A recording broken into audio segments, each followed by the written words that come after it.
everybody, it's Allie, and welcome to our Y&R chat for Sunday, February 8th, 2015. I'm really excited about the show this week. I'm really excited for the show next week. It's been just an awesome journey. As far as I'm concerned, Kane is the MVP of the Y&R week. Everyone else in the world is probably talking about the MVP of the Super Bowl, but the MVP of Y&R, in my opinion, is Kane. Kane blackmails Colin to stop him from telling the truth about Hillary and Devon's affair to Neil, and then sends Neil upstairs to Devon's room to discover the truth for himself. It was beautiful. I love it. We were a little bit duped last week, and I think maybe that plays a part in my excitement, because at the end of last week's show, we saw a preview of Neil punching Devon, and I thought, is this it? Is this finally the week? And sure enough, we get to Monday's show, and it's not. It's a dream sequence. How many times do I have to be duped by that to finally get it and finally understand? But what it ended up being was Hillary having these kind of fantasies, or I guess nightmare dream scenarios in her head, kind of floating off and thinking about what the real reaction Neil is going to have when he finds out the truth. And she sort of goes to a couple of different scenarios, even, you know, like worst case, and even in the best case scenario, it works out really poorly for everyone. There's the scenario where Neil blows up with a freaking fury.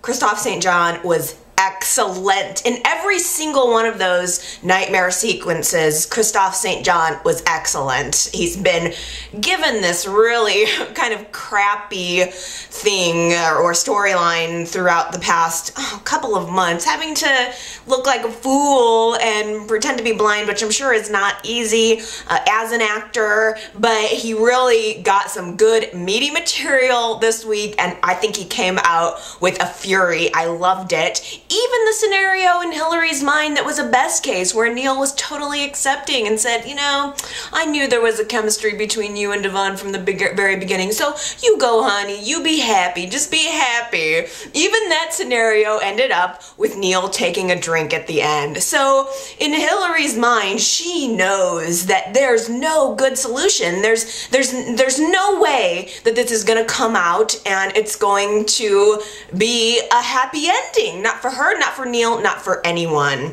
It was a little disappointing to feel like, oh my gosh, the truth is finally gonna come out, and then be dashed a little bit by the dream sequences, but Y&R really brought it as the week went on. So there was kind of a lull midweek where I felt like, we're back to square one. Neil got rejected from his research program, and it looked like he's not going to see anytime soon. We're just right back to where we were, got our hopes up for nothing.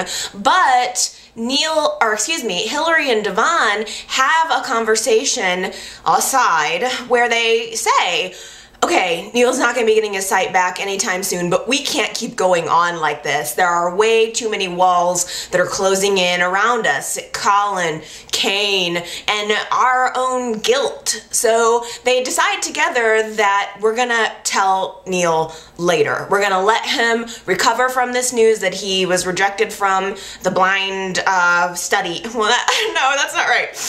From the research program. And then we're going to tell him later. So there's this maybe episode and a half where Hillary is particularly feeling in limbo, because Neil's been rejected and his hopes have been dashed, and he's looking at Hillary saying, I know you're just as disappointed about this as I am. I want our life back. And she just snaps. She's really tired of this. The nightmare sequences of the early week were indicative of her state of mind. It's the pressure of all of this is getting to her, and she doesn't want to lie anymore. So she runs out on Neil, and she goes, of course, straight to Devon, straight to the athletic club, and tells Devon how upset she is. Oh, she's so upset. She could almost maybe not bring herself to have sex with him in that moment. I was so appalled by that, because as soon as I'm connecting with Hillary, thinking, all right, she's guilty, but she wants to do the right thing, she turns around and it becomes intimate with Devon.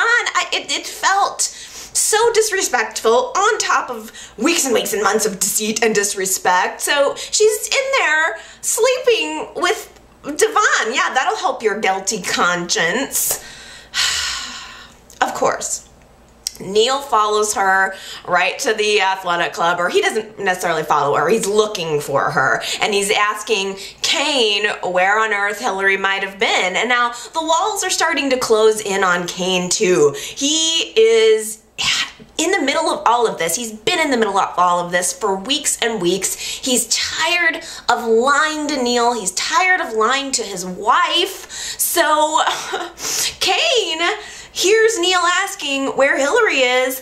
Kane knows exactly where she is. She's exactly where she's always been. So Kane, I just gotta give him props, because I was proud of him. Like, if somebody's gonna do the right thing in this scenario, I was glad it was finally him. Kane hands Neil the key to Devon's private suite and says, why don't you go upstairs and ask Devon if he's seen her. Here's the key. Places it in his hot little hands. Knows exactly what he's sending Neil into. Sending him into the truth. I was so freaking happy in that moment. It was just, I think time.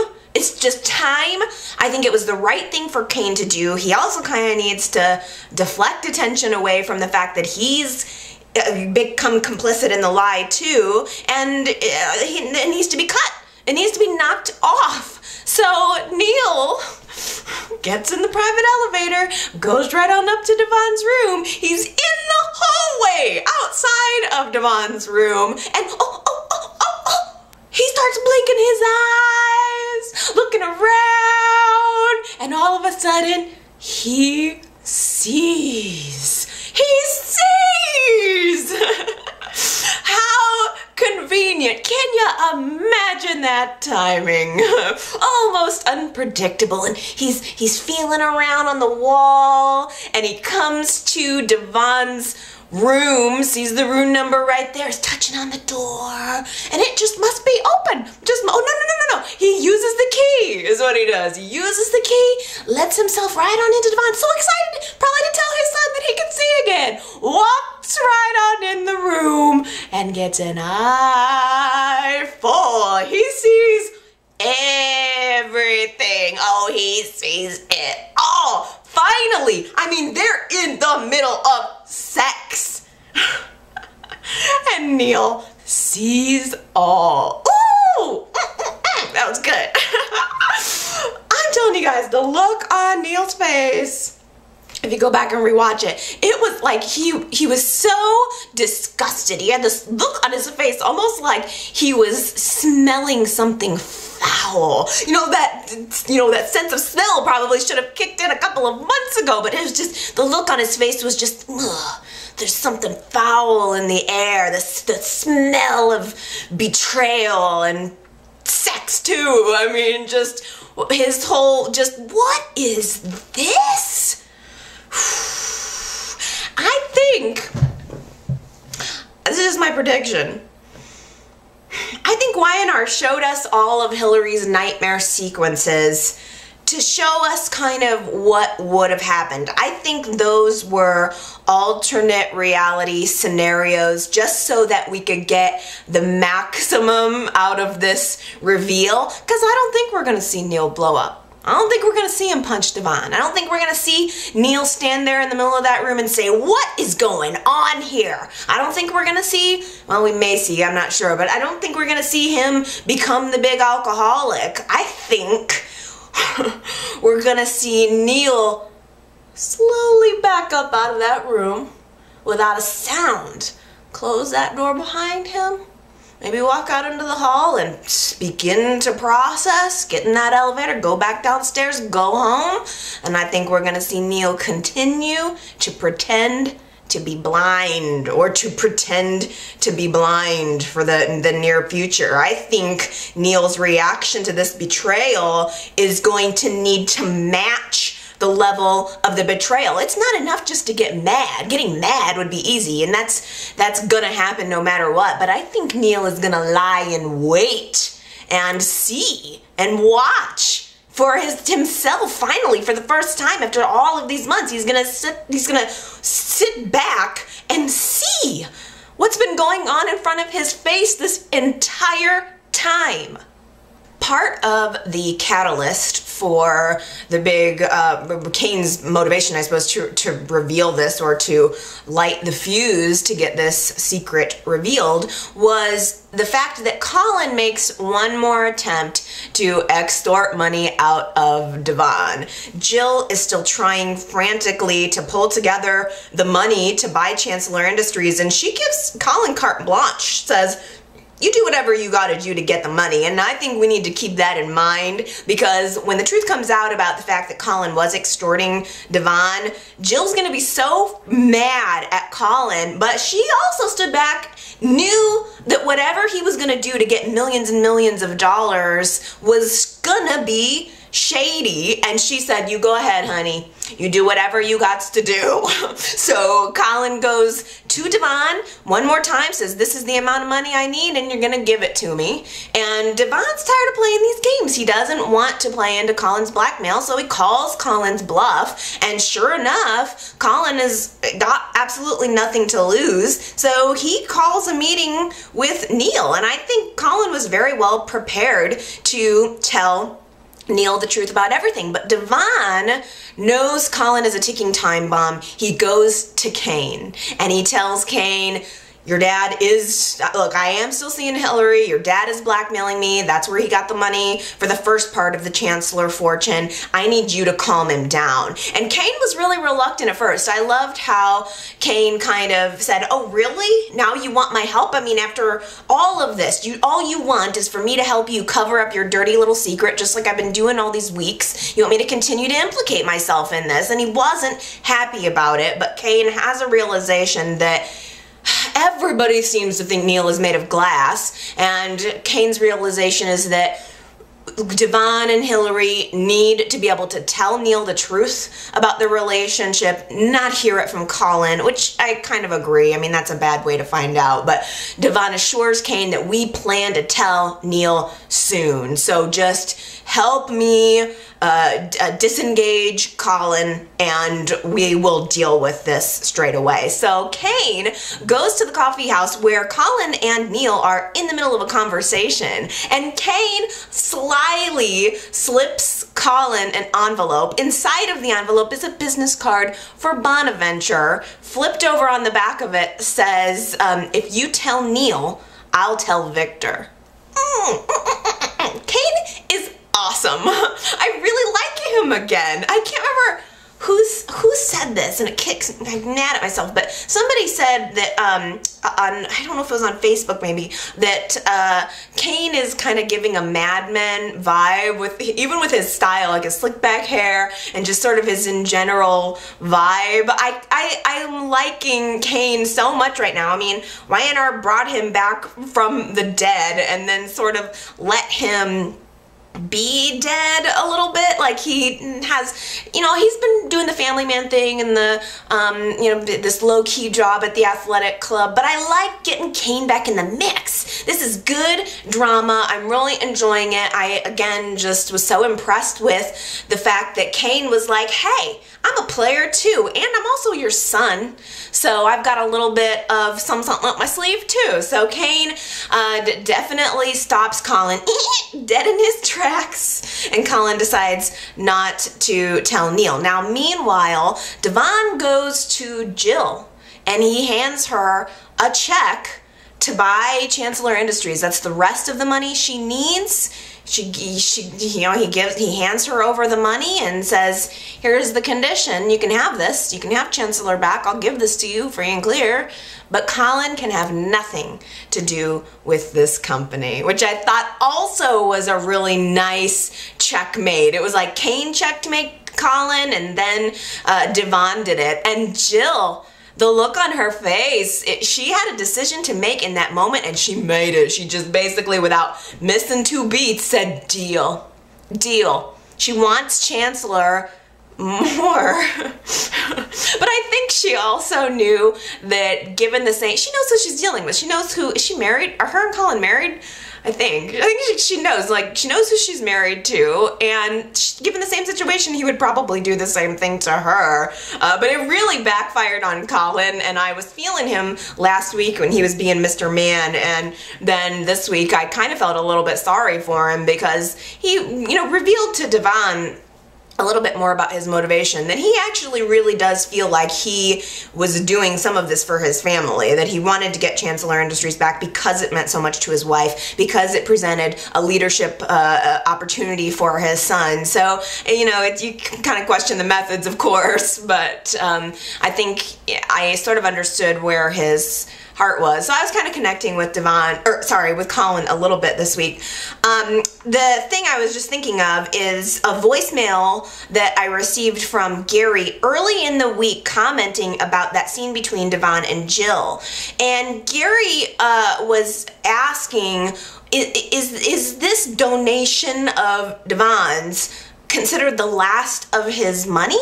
We've seen Devon give a lot of money for Blackmail lately, and I don't know what the exact figures are. Y&R's been keeping that from us, but you guys maybe can tell me. I don't know if everybody else sort of got a sense of this. Is that it? I mean, does Devon still have money, or was this kind of like the last pennies in his piggy bank because he was having trouble freeing up this much cash? Obviously, when you're that rich, you have a lot of money in different assets and you can't just liquidate it like that. So are we getting to the end of Devon's fortune? And the other thing I'm thinking of, and how dare I come to reality on this, but it's like, if Jill and or Colin and or Kane wanted to buy Chancellor Industries, why didn't they just go get a bank loan? It's kind of ridiculous to think that anyone would leverage or would purchase a company, an international, like, major company, with money from their checking account. That's not how it works. You go get a bank loan. You don't, like, leverage your personal wealth that much for a purchase like that. So I realized that's reality, and I shouldn't be, placing real terms on it. But it sort of occurred to me out of nowhere that all of this could have been prevented with just a trip to the bank. That's what they do. They give business loans. Devon could have gone to the bank and got a business loan and bought Chancellor Industries back for himself. I don't know why he didn't want it in the first place. It was his grandmother's company. Everybody kind of knew that it was weird that it got left to Victor, so I'm surprised that Devon didn't want to help him buy it anyway, or at least help them facilitate. Certainly Devon was good for the money. All right, anyway. So yes, Jill has agreed that she calls Victor, says, all right, I got your money. Colin doesn't even know at this point that he can't be involved in it, but Colin does have a chance to talk with Kane, and this is sort of Colins Revenge moment. He goes to Kane and he says, I kind of got a counter blackmail for you. Here's the thing. Jill's gonna go buy Chancellor Industries today. Either you let her run it, you let her be at the head of this, or guess what? I'm gonna tell Lily that you knew about Devon and Hillary all along. So it was like blackmail on top of blackmail on top of blackmail. And I loved Kane saying, you can't blackmail me because I just blackmailed you, and you can't blackmail the blackmail. It was really fun, and I liked that. And so Jill went right on into Victor's office, signed the contract, took the company, and it is done. Chancellor Industries is Jill's, which I think is excellent. I don't trust Victor. I wouldn't be surprised if he left some kind of back door in the contract or some kind of provision. I wouldn't be surprised about that at all. But it seems like for now, Jill is the owner of the company, and Kane is deciding to go with, give in to Colins' blackmail and let Jill take the leadership position. So Jill's very happy. She's sitting in the catbird seat. She does tell Colin that he can't have anything to do with the company. I mean, and he seems like, what's he gonna do about it? He's got no choice. The sort of larger implication of this is that Lily is caught on to the fact that something's up with Kane. Kane's his whole motivation in all of this was to have a leadership role at Chancellor Industries, and I'm sure he still will, but Lily sensed right away that he was lying to her, that there was something more to the fact that Kane was stepping back and not giving Jill all of the control. So she begs him, she's pleading with him, don't lie to me about this. Why won't you just tell me the truth? It's gonna be bad things for their relationship. She doesn't trust Colin. I loved the scene of her playing gin rummy with Colin and him cheating. That you gotta know who you're playing with, and you gotta watch him the entire time. And I think Lily must have taken her eye off of the cards for a brief second, and she got played, and I just think that's a little bit of a I don't know, it's kind of indicative of what's going on with the storyline. I think Lily is gonna eventually find out that Kane knew about this, and for as much as I think Kane, of all of these people, has had his heart in the right place throughout this whole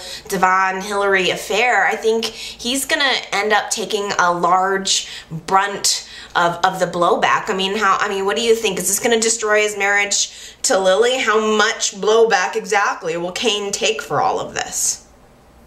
To avoid jail time, Phyllis has gone to Fairview for a psychiatric evaluation, and it sounds like she's not going to be there for very long, but it is a very torturous thing for her, and I really did feel for her a lot this week. I mean, they spent a lot of time focusing on Phyllis's state of mind and the betrayal of Jack. Phyllis is pretty much never gonna forgive Jack for this, or so she says. She, in her mind, is done with Jack. To a certain extent, it seems like Summer is as well. Jack is really taking a lot of the blame for this. I wonder if on Phyllis's part, it might be in part because she believes Kelly is doing this to her, or if Phyllis is at all aware of what's going on.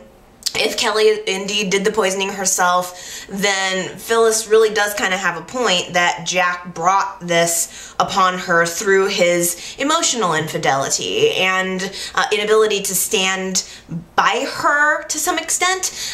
Summer found out their mom had been committed and that it was Jack and Avery's suggestion to keep her out of jail, and Summer really lashed out at Jack too, saying, you gave up on her. She was in a coma. You gave up on her. You convinced me to give up on her too, and I'm not gonna give up on her again. And I thought that was a very powerful scene, and there was a part of me that thought, yeah, kinda.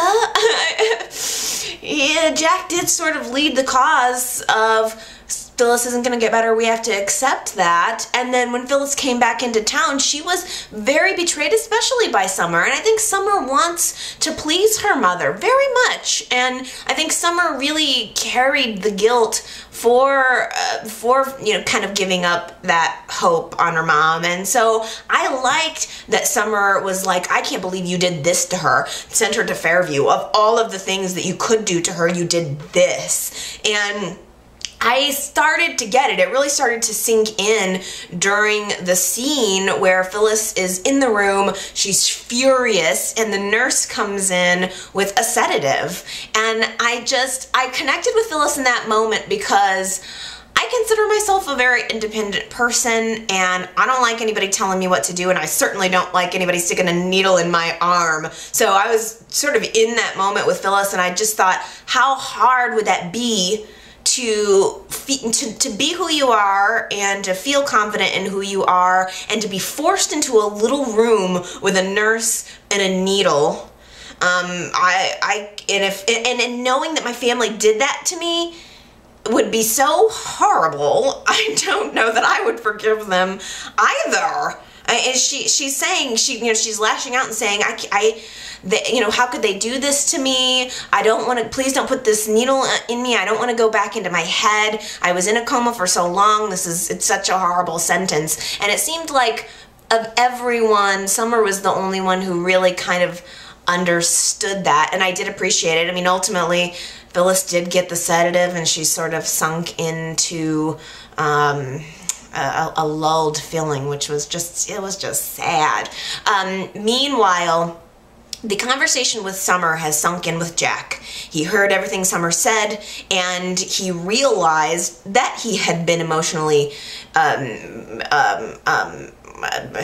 cheated on Phyllis, I suppose, with Kelly. And he, I guess, was trying to justify his feelings for Kelly when Phyllis came back into town. So Jack's big solution to this, which is insane to me, he goes to Kelly. He goes to see her at the athletic club. And Kelly, throughout all of this, has just been too understanding. I mean, I really think Kelly is behind all of this. I think she is playing Phyllis. I think she's played it quite perfectly and enacted a revenge quite perfectly. And I think Phyllis is onto it and knows it, but is definitely starting to question herself. But Jack goes to talk to Kelly, and even the air about her was kind of weird. I mean, Jack is telling her he's feeling so guilty about everything that happened with their relationship. Jack actually says to Kelly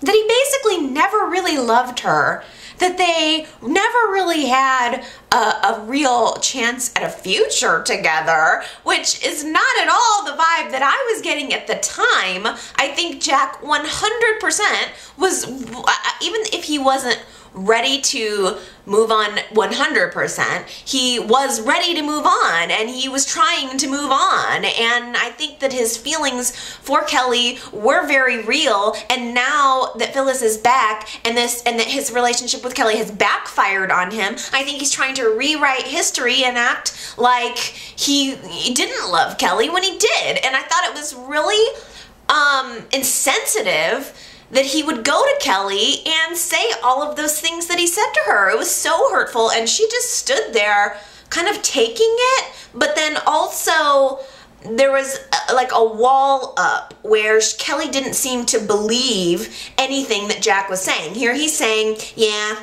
never really loved you, and she's going, well,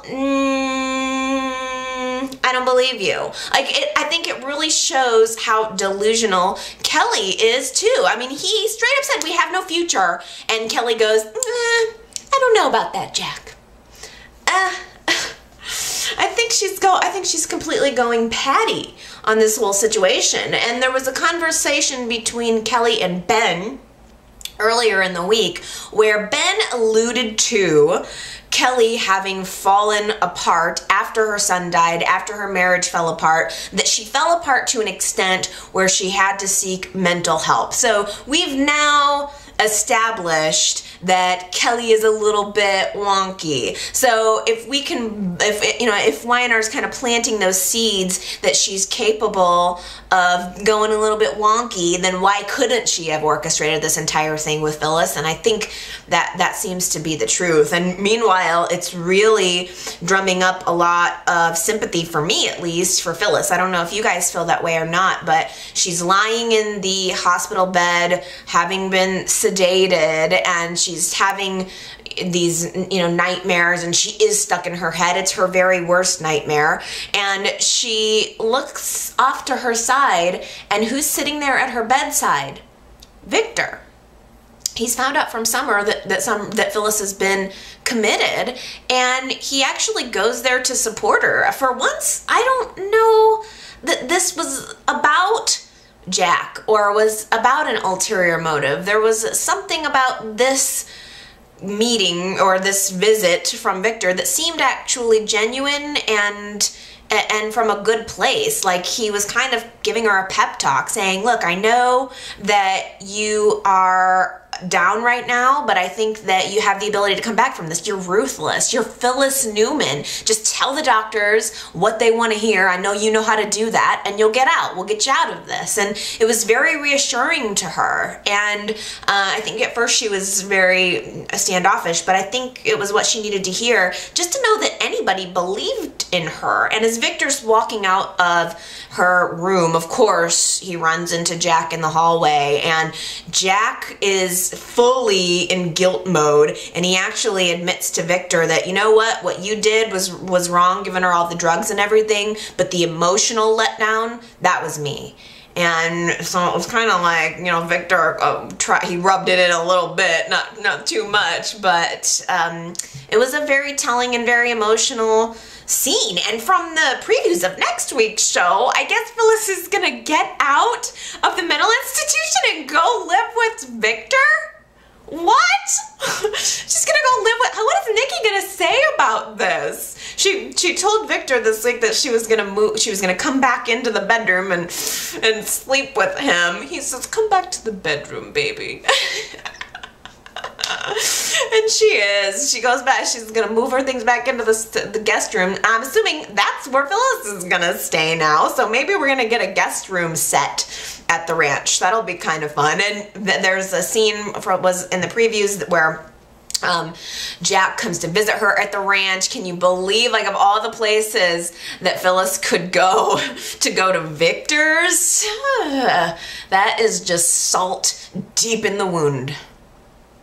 Victor has decided to call off the warehouse deal, so Dylan's business has been saved. His relationship, on the other hand, is definitely in trouble, and Joe has pretty well orchestrated that from the beginning. There was a scene with Victor and Joe early in the week where Victor said, it's odd that you're not upset about the fact that this deal has not gone through. You would have made a lot of money. And Joe tells Victor very smugly, I got what I wanted. Oh, this was a success for me. So his plan and everything that he's been doing has really been, it's working perfectly. And Dylan thinks in the short term that he's won. You know, Joe was not able to do this. The coffee house is saved. But Joe couldn't wait to tell Dylan about the fact that Avery was in his hotel room again and didn't tell Dylan about it again. So Joe knows exactly what he's doing. And he even remarked to Dylan, he said something like, man, you've got a short fuse, when Dylan blew up about it, rightfully so, in my opinion anyway. So Joe is playing the longer game here. Joe knows who his enemy is. He knows that Dylan's weakness is his temper, and he's playing into it exactly. Dylan's playing into it exactly. Joe is a real piece of work. Dylan goes back to the coffee house and he confronts Avery and he says, so, the warehouse deal is off and I just came from talking to Joe, so is it a coincidence that the warehouse deal was off after you were in his hotel room and didn't tell me about it? So what'd you do? Did you make him a better offer? Really insulting to her. So she smacks him right in his face. I like Avery, but she's wrong. She's wrong. I think that it wasn't a good thing for Dylan to say, but I think that Avery should understand where Dylan is coming from. Joe is a bad guy. At first when he came on, I was kind of hoping he would be sort of a misunderstood, dark guy, but I think he's a lot more careless than I thought. I think Joe is somebody who does not care who gets hurt as long as he gets what he wants. He is a little bit like Victor in that way. Maybe I should like him, I don't know. But there is just a brief little scene, and it didn't amount to much, but it does, I think, explain a little bit about Joe's character. he had hired Austin to make this video for the project, the warehouse development area project. And Austin did the work, was ready to turn it in, and Joe just said, oh, yeah, I don't need that anymore. Whatever, goodbye. And Austin said, wait a minute, dude, I worked on this for you. I busted my butt. I gave you a really great product, and I expect to get paid for it. And Joe, he was ready to walk away and give Austin nothing because Austin is a peon. Austin is a nothing in his mind. And until Austin pressed him on it, she wasn't going to do anything. And when push came to shove, rather than doing the right thing, Joe pulls out wads of cash from his pocket, peels off a few bills, and tosses them onto the floor. I was disgusted with him in that moment. I think it shows exactly what a disgusting jerk he can be, and the fact that he turned around moments later and made a sweet call to Avery saying, oh, I didn't mean to, but I accidentally let slip to Dylan about how you were in my hotel room. Oh, I hope that didn't cause any problems for you. You know how I am. It just came out. That tells me that he is cold and he is calculated and he knows what he's doing, and Dylan knows what he's doing, and the only one who doesn't know what he's doing is Avery. She's playing right into Joe's hand, and I have to take Dylan's side on this one. They're beginning to argue. Joe has caused a wedge in their relationship, and it is not because of Dylan. It is because of Avery. Avery has been blind to what Joe is obviously doing, and she's keeping secrets about it. She has been making trips to his hotel room repeatedly and not telling Dylan about it. If you want to have an open, honest, healthy relationship, you need to rely on your partner. You don't need to just go rogue and try to save him by offering yourself to your ex-husband. If you knew Dylan at all, you would know that he wouldn't want that. He wouldn't want to win that way. He would rather lose the coffee house, lose his business, than allow his fiance to give herself or even give a moment of her time to this ex-husband and to get roped into his deceit. So I really feel like, you know, they had this argument where she said to Dylan, don't let Joe come in between us. And Dylan said, I'm not doing that, you are. And I really I get it. I get where Dylan is coming from. And maybe it's because I see how Joe is. Maybe if I was in Avery's position, it would be different because I guess she's just not, she can't see it. But I do hate to tear them apart. And I don't think there's any real I don't like watching them be torn apart. And I don't think that there's any real reason why they have to be. All Avery has to do is say, you know what? I choose my fiance. I don't need you, Joe. I don't need anything that you have to offer. I'm happy with Dylan. If she were happy with Dylan, then she would just stay with Dylan and choose him, but she's not. She's always like wanting something she doesn't have.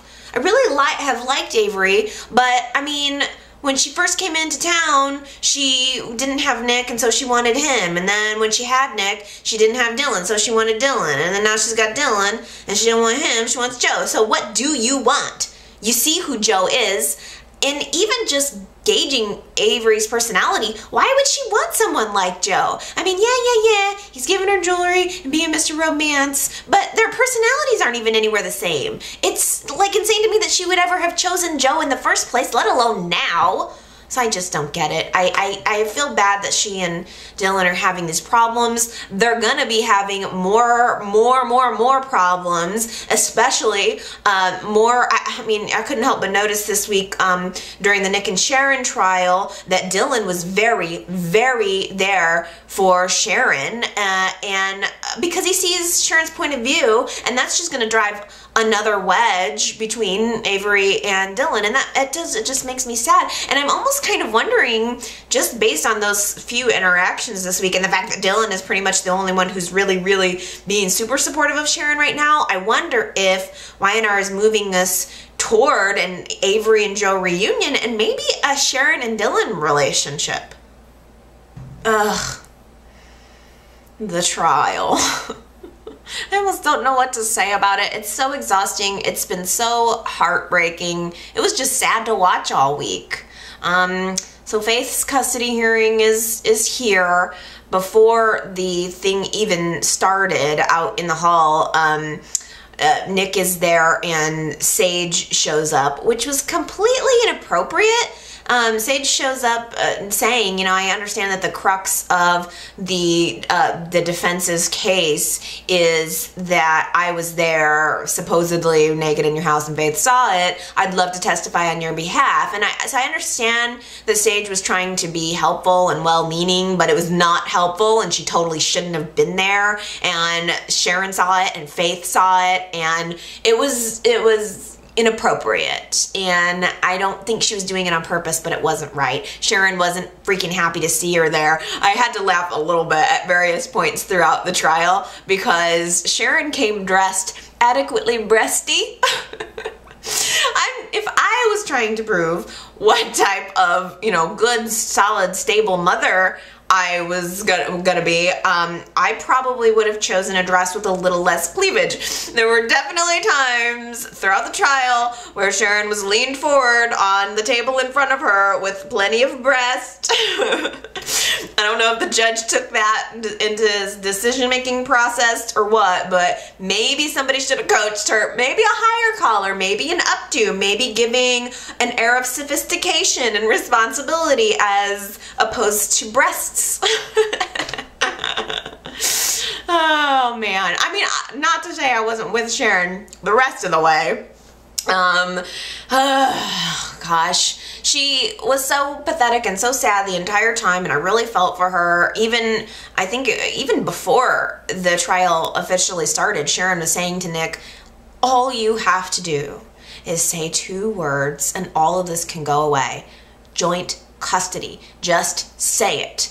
And you know, Nick couldn't go for it. I don't know why Nick has gotten so fixated on this track of sole custody. It's ridiculous. It all could have been resolved out of court. It almost was about 1 billion different times. I don't know why I even had my hopes up for a millisecond that they would resolve it now. No, of course. They go on the stand, both Nick and Sharon. I thought the show did a really good job of juxtaposing their testimonies back to back. You could see Sharon telling her side of the story, and then there's this next cut to Nick telling his side of the story, and they're completely opposite. So you can see how on 2 very different pages they were, but in general I thought it was a nice representation of both sides of the argument, because even though I can't help, I'm kind of team Sharon, you know, I know that there are people who aren't, and so I think the show did a good job of representing both sides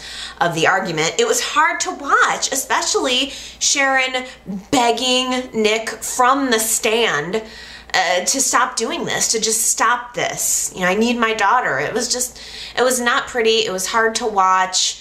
I felt icky when Faith took the stand. I don't think it was right to put this child on the stand. I mean, the only question that maybe would have been relevant for her is, where do you want to live? I don't think that the whole Sage thing was really even relevant.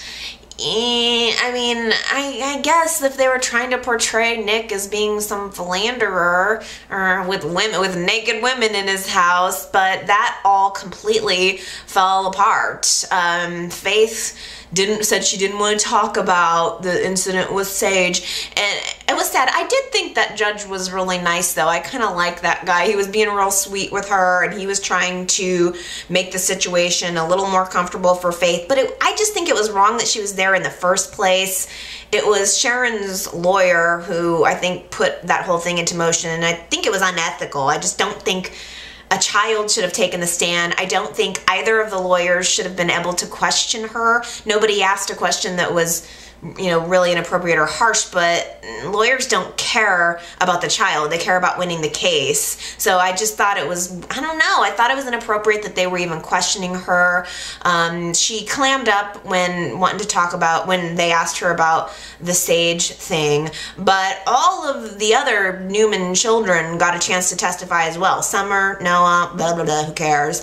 The testimony that really mattered was Mariah's. Now, Mariah knows exactly what happened between Sage and Nick because she heard it from Faith. And I'm not sure exactly how Avery knew that, but Sharon's lawyer was asking Mariah softball questions about Sharon, which I thought Mariah could have been a little bit more helpful. Honestly, she was being a little too Mariah. Even when they asked her, do you swear to tell the truth? She was like, I guess. I think she said something like that, or sure. I mean, it didn't feel like Mariah was taking it as seriously as I think she should have, or I think she should have bucked up and maybe tried to put on a little more of a public face, but then again, maybe she don't have one, given the way she was raised and whatnot, but she did come off a little too Mariah. But then Avery asked her, hey, did Faith tell you anything about that situation with the woman in Nick's house? And Mariah is having this moment where she's conflicted. She believes that Sharon deserves custody of her daughter, doesn't want to see Faith taken away from her mother. But at the same time, Sharon and Nick and everybody in her life has been preaching to her truth, truth, truth, truth, truth. Tell the truth, truth, truth, truth, truth. Always choose the truth. And so when it came time to choose the truth, she did.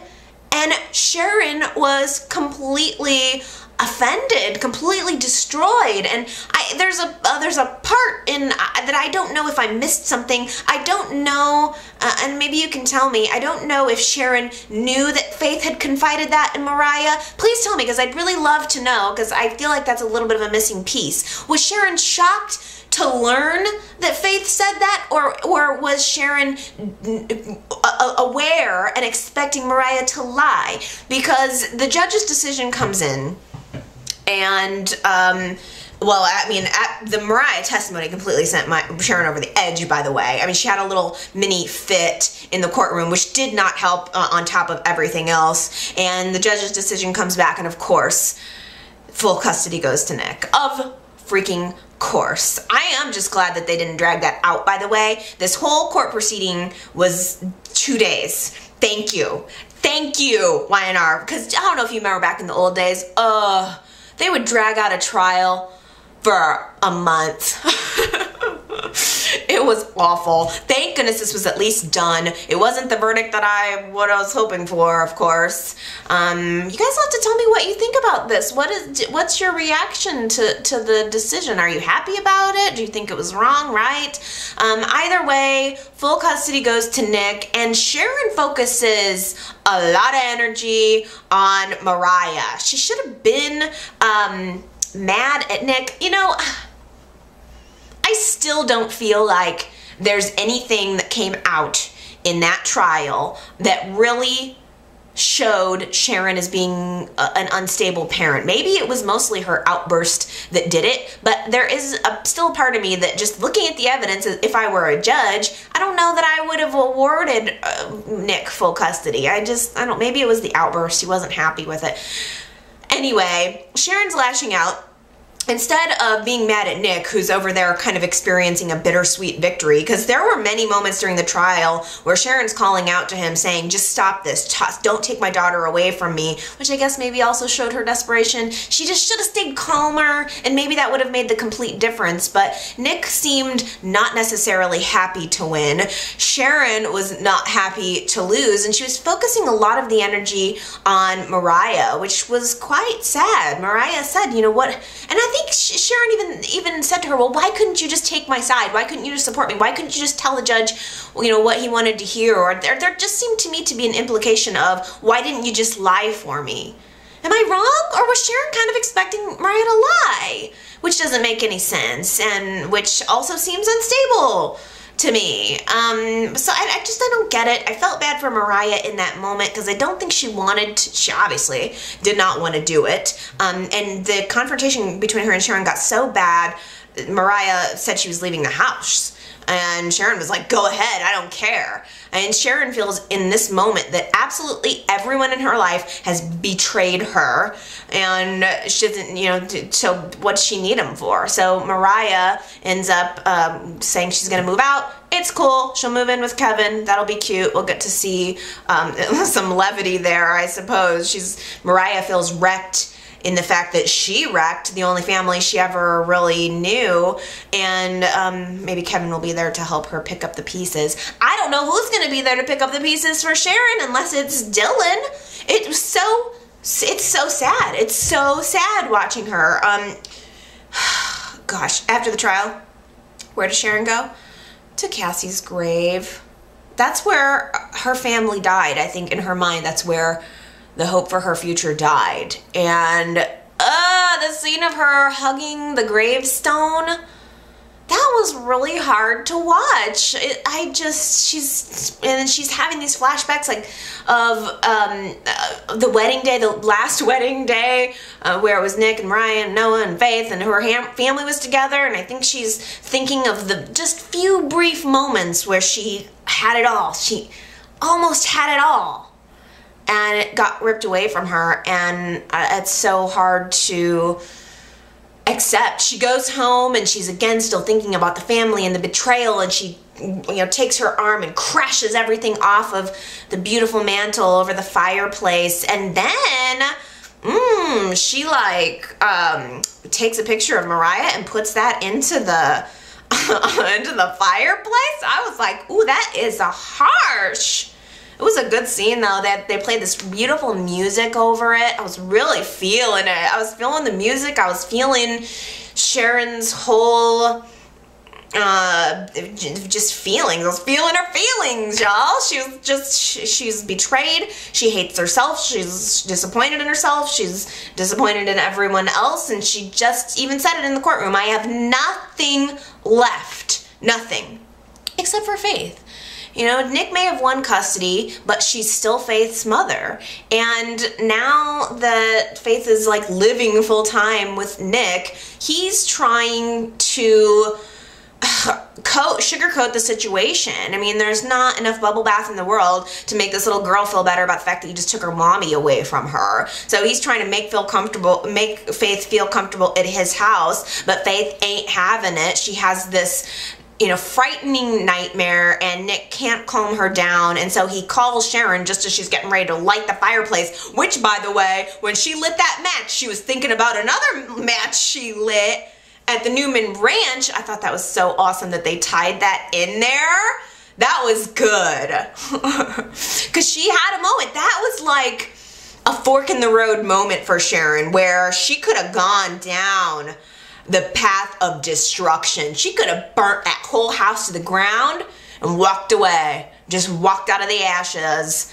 And she didn't. I mean, I think that phone call came at the right time. She put a pill in her mouth, rushes over to Nick's to help with Faith, and she starts to calm Faith down in the way that only a mom can. And it was a beautiful scene, because in this moment, Nick is watching Sharon do something that he can't do. And it's not that, you know, it's not that Faith doesn't need him. It's that she needs both of her parents. There's just, Sharon has this way of comforting Faith, having her draw the monster and how many legs it has and how many colors it has, and that's her mom. And it was a beautiful moment, because I think in that moment Nick realized he is the monster. He's the one that brought this on. Faith is having nightmares because of everything she's been through, and because of what's happening to her family. He is the monster. Very, very poignant moment. Now, Lord, one other little seed that's been planted this week. Mariah and Kevin go to the underground where Austin and Summer are. There's a little bit of an argument there, yada yada. A building inspector comes by and says, hey, where's Nick Newman? I've been trying to reach him. This building has structural damage, and if we don't take care of it soon, somebody could get hurt.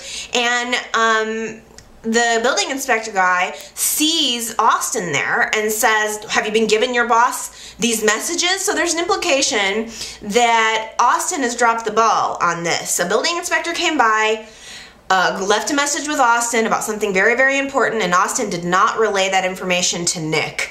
So basically, like, the underground is gonna collapse. There was also this little moment where a candle got blown out. Huh, that's weird. Candle got blown out. There must be a draft in here or something. The underground gonna collapse. Who knows who's gonna be left inside? But, you know, Summer was already kind of questioning her relationship with Austin this week. She was having a heart-to-heart with Nikki and sort of revealed that she thinks maybe she reached out to Austin out of just sort of a need for love, what was going on with her mom, and maybe it, you know, maybe it wasn't, you know, the world's greatest idea. So there's that, coupled with the fact that Austin made a major screw-up. It's gonna be so good. Next week is gonna be so good. Why is it that every time YNR gets a new writer or a new, like, a change in management or whatever, they just destroy sets? I mean, they did it to the ranch a couple years ago, and we got reminded of that this past week. But it's like new writers, new regime. We gonna burn something down. We gonna knock something down. I don't care if Sage and Adam are in a real relationship or not. If I'm Sage and I'm shacking up with this guy to get the money, and he looks exactly like a guy that I was completely in love with, and I come home and find him in my house, in our house together, redecorating my house with another woman, or decorating my house with another woman, I'm gonna be mad. I thought Sage handled herself very well. Adam has a moment where he invites Chelsea in and they start decorating his house, and she's clearly uncomfortable with it. She has to know it's inappropriate to be picking out furniture in another woman's house. And Adam just, oh, it's fine, Gabriel, it's fine, you know, Sage wouldn't even mind, you know, not at all. And they share a moment together where they're, you know, he's admiring her and comparing her, you know, using words to describe her, using words to describe her that he would use to describe his interior decorating. So romantic. And yeah, Sage walks in on that, and I just thought she showed an incredible amount of restraint. I don't know, the Adam thing is creepy. Everything is starting to come to a head. Stitch has moved in with Victoria, and Billy's not happy about that. He's worried that it's going, that, you know, that another man is coming in and taking care of his child, and that's concerning for him. So it's causing problems between he and Chelsea, and yeah, I think like Billy, it's just, I mean, I think it's gonna end up pushing Chelsea toward Gabriel. Charlie obviously has feelings for him. She's uncomfortable by it, but I mean, Adam is so impatient. He's pushing so hard. He's going to end up, you know, catching her at a weak moment, and I think she's going to give in to him, and it's going to destroy the relationship that she's tried so hard to build with Billy. I think Billy and Dylan need to talk, because they've both got wolves at the door. Adam is just waiting. He's just lying in wait till Billy screws up or till something goes wrong in that relationship, and he can pounce on Chelsea. Same thing with Joe. Joe is just waiting for Dylan to screw up so he can pounce on Avery. So both of these guys have got sex wolves at their door, and they need to beware. Yeah, I mean, you know, it's kind of funny because it seemed like the Nick and Sharon custody issue was driving a wedge between Avery and Dylan. It kind of seems like it's driving a little bit of wedge between Sage and Adam. Sage has become close with Nick, and Adam's not real happy about that. And I did like that Adam took Sharon's side when he was talking about it with Sage. You know, he said, you know, you have no idea what she's been through. She's Faith's parent. She's Faith's mother. So, you know, taking her away was just ridiculous. And I was glad to see Adam coming to her defense a little bit. It also kind of makes me wonder, I don't know, maybe, are we ever going to get back to an Adam and Sharon relationship? let's read some comments. It's kind of, I love getting your feedback, obviously, as always. I had put up a poll at yrchat.com, and the question was, who poisoned Kelly? And it's kind of interesting to me because like 65% of people said that it was Kelly poisoning herself. And that was sort of what my prediction was and what I still think is true. And just, you know, based on the comments that I've gotten this week, a lot of people seem to agree. Danielle on YouTube says, I think Phyllis knows what she's doing and she's trying to draw out Kelly. Aaron on YouTube says, if Kelly was so threatened by Phyllis, why not get the police involved? Yes. Rocks Grace on YouTube says, I think only, you know, Phyllis is the same. I think only Christine in Genoa City knows this. And maybe Michael still totally gets Phyllis. I almost wonder if Phyllis had a conversation with Michael. Maybe he knows that Kelly is behind this, or maybe Phyllis has let Michael in on part of the plan. But I feel like Phyllis has an overarching plan. Like she's taken one for, she's, you know, having to, you know, go through all of this in order to flush Kelly out, but I think that's what her ultimate hope is. Everybody had a lot to say about Nick and Sharon this week. Jay on YouTube says, every time Nick berates Sharon, I think about the fact that he, in perfect mental health, lied to everyone for 18 years about Summer's paternity, yet Sharon, who was according to them all mentally unstable, switched the test results and honestly couldn't remember. This is the same guy who promised her that no matter what the secret was, he'd be with her regardless. And now he's suing for custody, when in reality, had he been honest from day one, none of this would have happened. I really feel like everyone is skating over that fact and it makes Sharon look bad. But Nick needs to take responsibility for his part in all of that as well. Very well said, Jay. Very well said. Jennifer on YouTube says, I know Adam is all about Chelsea, but I'm waiting for the magic of Sharon and Adam. Now that was chemistry. That's what I was thinking too. I don't know if the chemistry can be recaptured though with a new actor. I don't know. We're probably so far away from Sharon and Adam, but maybe again someday. But there was little hints of it. I would at least like to see a friendship. Some kind of acknowledgement that these two people meant something to them, to each other. Yeah, I wish that they would do that. Silvana left me a voicemail and made a really, really good point. She said, why did Sage take the risk of telling Nick that she was in this marriage of inconvenience with Gabriel? Sage cannot be texting Nick, supporting him, and broadcasting this info all over the place when there's an estate manager roaming around. Yes. I agree with that. I don't know why she did that. I was a little shocked too. I think Sage wants to be honest, but she's still lying. She's still lying. Even when she's trying to be honest, she's lying. Okay. Gary left a voicemail that really tickled me early in the week. He said, now let's take a moment and remember the last time that Sharon was in court. She was being accused of murder, I think, or attempted murder. I don't remember who it was. Like, yeah, it was, shoot, what's the woman's name? Not Sage, Skylar, Sky. She was in court for, I think, Sky's attempted murder, and she ran out of the court proceedings and into the ladies' room and hacked the window open with her high heel boot and got out and ran away. That was a good blast from the past. I wonder if the judge had that little piece of information that factored into his decision.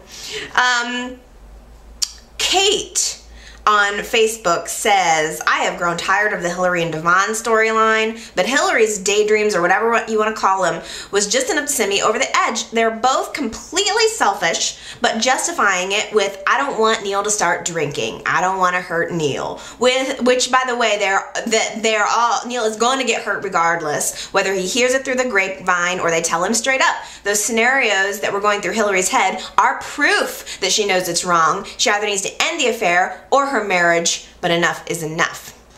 I think Neil's just gonna lie in wait and see how long they were planning. I mean, I think he wants to see the extent of the betrayal for himself, and I think he's gonna wait and see how long it takes them to tell him. Oh, okay. This is a comment from Bobby on Facebook from last week, but it was so good, I gotta say it here. Thinking about Victor stealing Ashley's formula. Victor is a schmuck. He's always annoyed me, but he is a good villain.